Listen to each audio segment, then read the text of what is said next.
Um, Good morning and welcome to Good this morning. podcast with me, brother Ilo SJ Jesuita, and I'm happy to have you on my podcast to share about your faith experiences, your life, and your experience of teaching in a Jesuit school. So I'm grateful to have you with me, Father. Brother Teacher Doc Manity. Yes, son. So, can you tell a bit information about yourself? Who are you? And Well, of course, before becoming a doctor in philosophy, I was simply called Manny. Okay. Uh, I come from Cebu. Okay. I'm the eldest of 4 children. I only have one sister. Okay. My father is pure Chinese, but my mother is pure Filipina. Okay. My father ran away from home because his wife in China did not had a daughter, sorry, my stepsister, and he ran away from home because my grandmother adopted a boy, because in Chinese custom, you must have a boy to pass on the name, okay, to pass on the name, the surname, okay. So he ran away from home, and he landed in Ilocos, and then moved to Cebu, and that's where he met my mother, okay, and they got married. Of course, before the marriage, he was baptized, so baptism and then marriage, okay, and when my mother was on the way with me, he went back to China to reconcile with my grandparent. And so then, of course, my mother was afraid that he would not come back, but he came back. And so I was born with that kind of history. Okay. I studied first in a Protestant school, Chinese Protestant school, and when I reached grade 2, when I was about to enter grade 2, secondary school for boys, at that time it was also for girls in Cebu, moved their campus next to our house. Right? And so I transferred, and then I graduated not valedictorian, not salutatorian, but I was the first honor maybe. Okay. And then what happened was the dean of Ateneo de Manila, Father Donelan, wanted to make Ateneo de Manila nationwide. And so he was traveling from one Jesuit school to another, encouraging high school graduates to enter the Ateneo de Manila. No entrance exam. Okay. So when my counselor, Father Donao SJ, asked me where I was going for college, I said, I'm going to Xavier University in Cagayan de Oro. And he said, why Xavier? Why not Ateneo? And I said, well, my parents cannot afford the Ateneo de Manila. So what he did, he came here to Ateneo de Manila to get a scholarship for me. So that's how I landed in Ateneo de Manila. But of course, I was just tuition free. So my mother had to sell something to be able to send me pocket money, you know. So I stayed in the dorm in Ritchie Hall in Xavierville, because the dorm in Bellarmine Hall was overcrowded. So they rented a house for us coming from the provinces. Okay. And the Jesuit assigned there was the head of mathematics department, and he would say mass, and I would serve the mass daily. Okay. I was a daily mass goer in secondary. I would serve the mass the mass was in Latin then. Okay. And then, so my first year was, my course was AB Humanities, because that was the in course at that time. The BS course only 6 units. So I was having difficulty in Latin. Okay. So I decided to switch to BS History, because then I would have completed already 6 units of Latin. Okay. But during my sophomore year, I got a letter from the admissions and aid director, Father Steinbuckler, warning me that I was not able to get the required average for a scholar. Actually, they made a mistake. There was no computer then.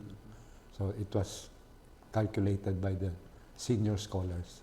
There was a mistake in the miscalculation, but I did not know that then.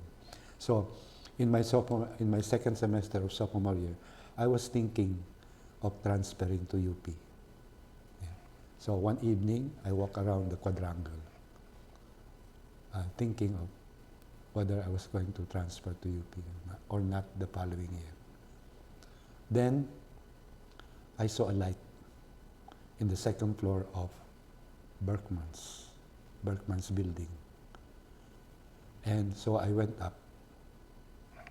The light came from the room, Department of Philosophy.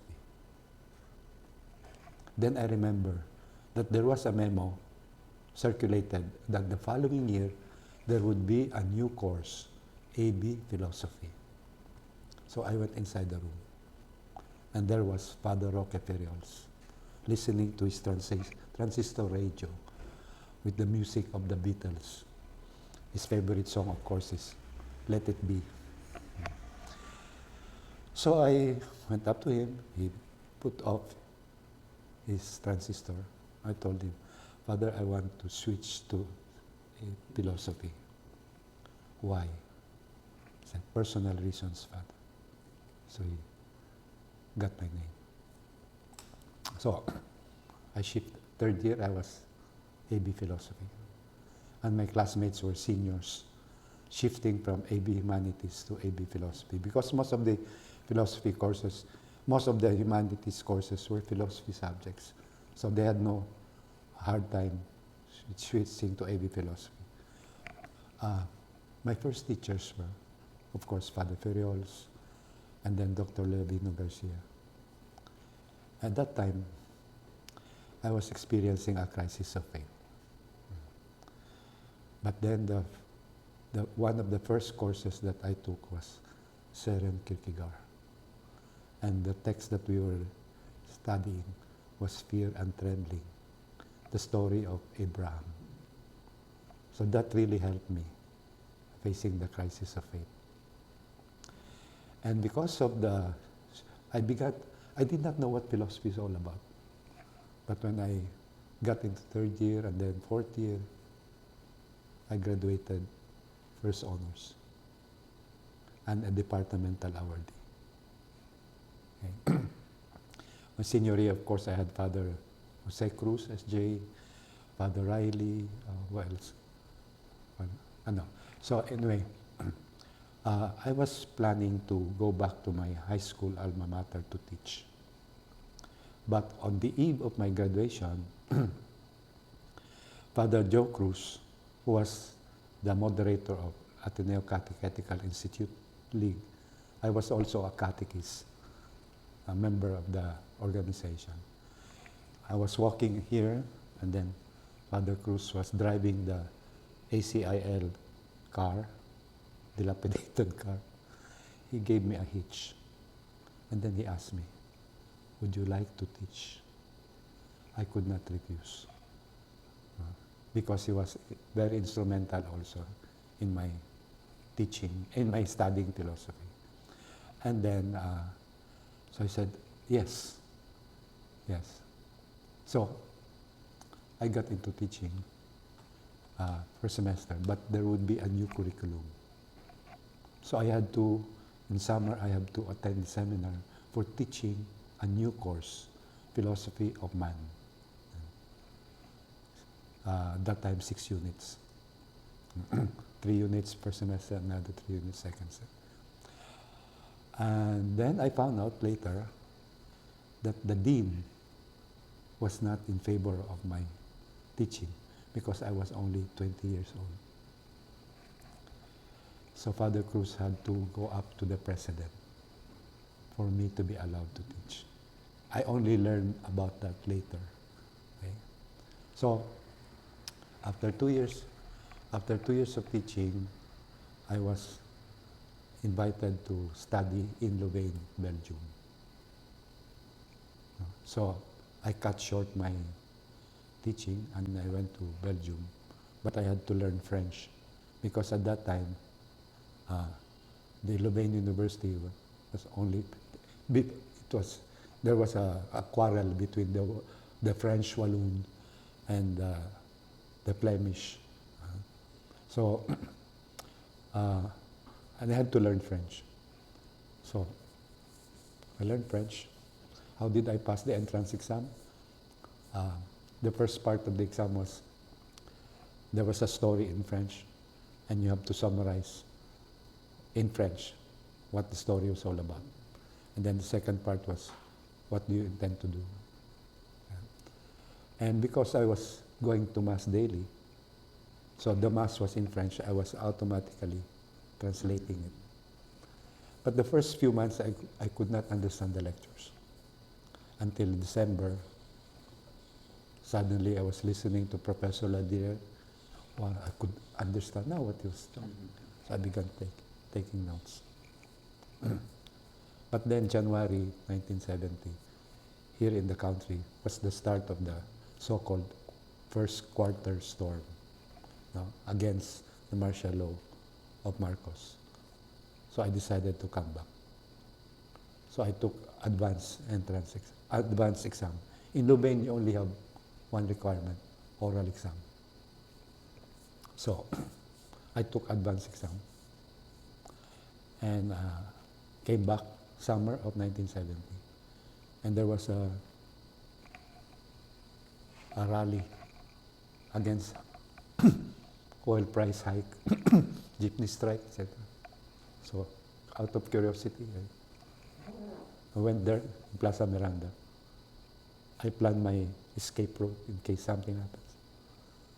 There was an explosion, but I could not follow my plan. I lost one of my sandals.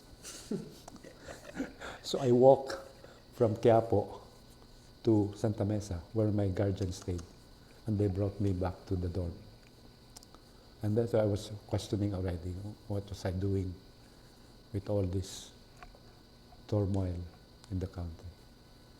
So, but then I continued and enrolled in the master's program with some of my subjects credited, no? And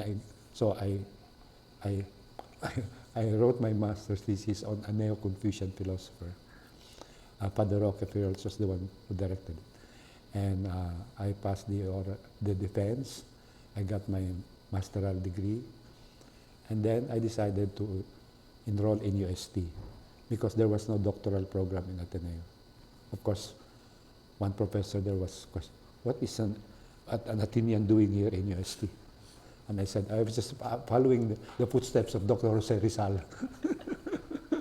Oh, so, well, of course, the rest, I was asked, in fact, by Father Bernas, who was the dean then. One time he asked me, Manny, do you want me to destroy your life? I said, it's already destroyed, Father.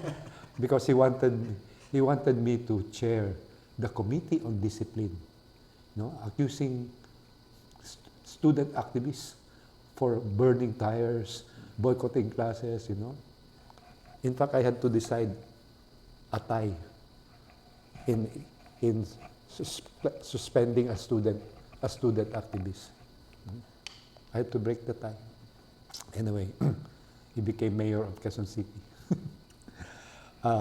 So we would have hearings from 8 o'clock in the evening until 4 o'clock at dawn. Anyway, so then, of course, the assassination of Ninoy and the start of the Yellow Yellow Rebellion, and then of course the People Power. Okay, we manage a food brigade there along EDSA. We never, ano, there was always food. In fact, when Marcos flew, we had to persuade people to bring home the food, the leftovers. Okay? So, so in a way, it strengthened my faith that people power is a miracle. To me, it was a miracle. Of course, with Our Lady, and that's why you have the chapel there now. Okay? Uh, and then, of course, I continued. I got my doctorate. Then,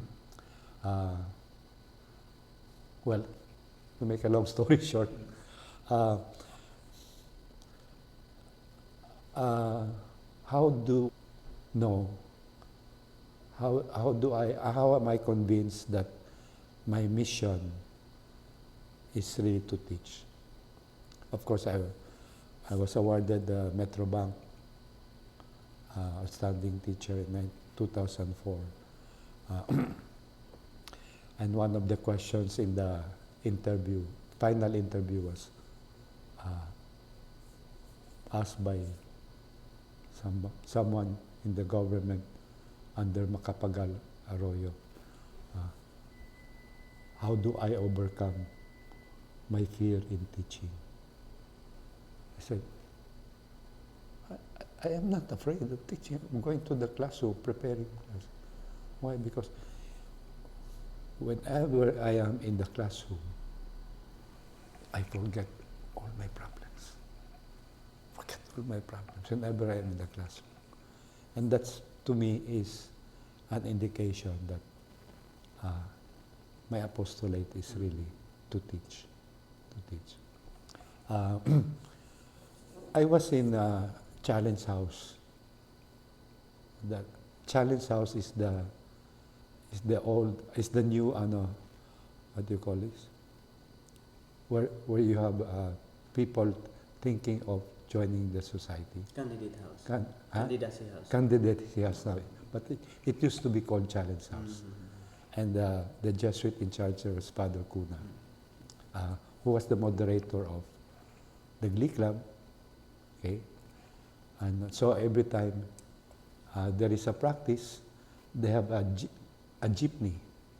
And I would be the one driving the jeepney with my necktie.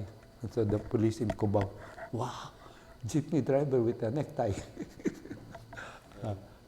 Of course, I became very close to Father Cuna. But of how many, I don't know how many passed over there. Only 3 joined the society. Okay. So you're the also candidate. I was. Huh? You were the candidacy. No, candidate for we do not call it candidacy. Oh.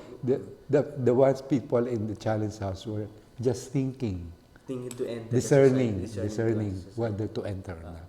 So only 3 of us, 3 people finally joined the society. Agustino Sareno, who by the way left the society. Joel Almendra, so donated there. But he transferred to another order and then transferred to become diocesan priest in the United States. And there was another one, but I don't know where he is now. So, by the way, my followers, Doc Manidi often mistaken him as a Jesuit, as a priest or a bishop. As a bishop, yes, I do. Sometimes I still call him a father. Yes. But he's the prominent teacher. He's a philosopher, and in Ateneo de Manila and LST. And now I am under him, taking a field of human person and modern philosophy. But still many courses that he teaches. So, because we lack of time, so maybe just shortland. What does it mean to work with the Jesuits?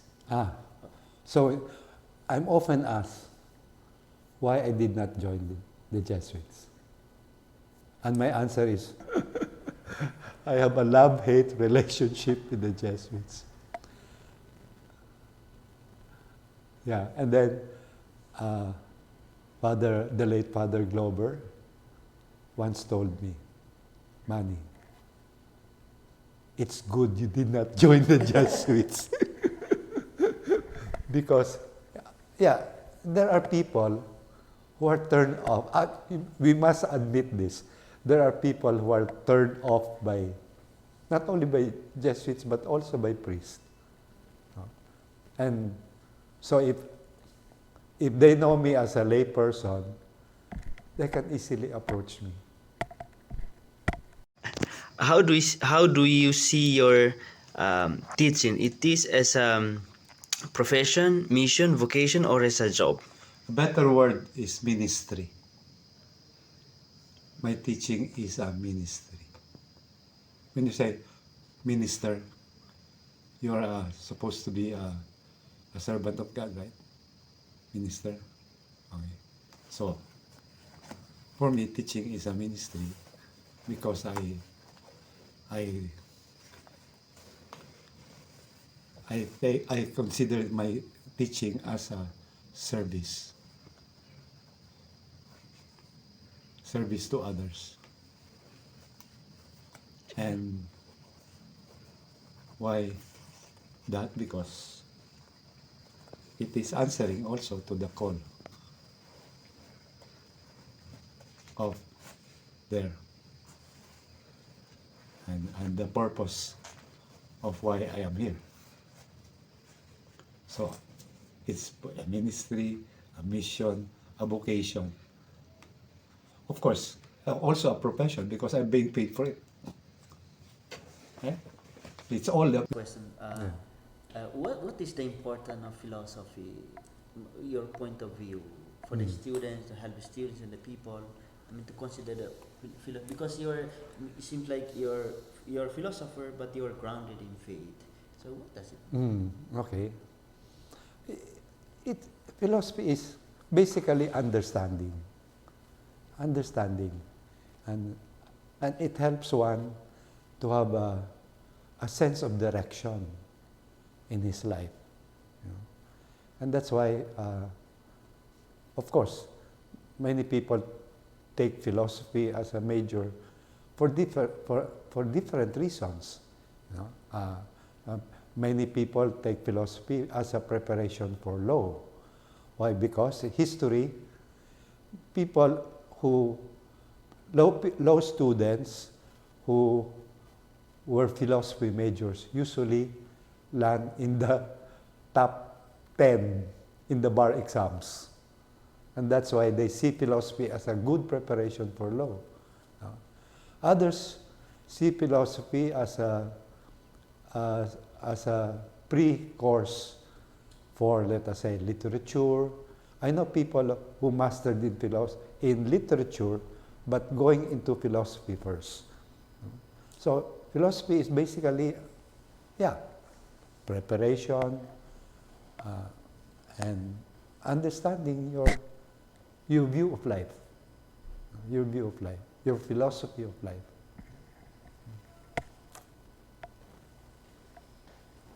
So, Doc Manidi, thank you very much for your time, your knowledge, your experience share with me on You're this welcome. podcast. It will help me and people to know you better. I know that my regional superior also under you, Father E.J. Eric Guerrilla, is a Jesuit now in East Timor. Even Father Bon Abad Santos, they're under you because you're teaching for 50 years in Ateneo de Manila. This is my 58th year. 58 years in Ateneo de Manila. So they will happy to see you again on this podcast. Yeah. And Hi. just say hi to them. So thank you very much. Okay, God welcome. bless. Welcome.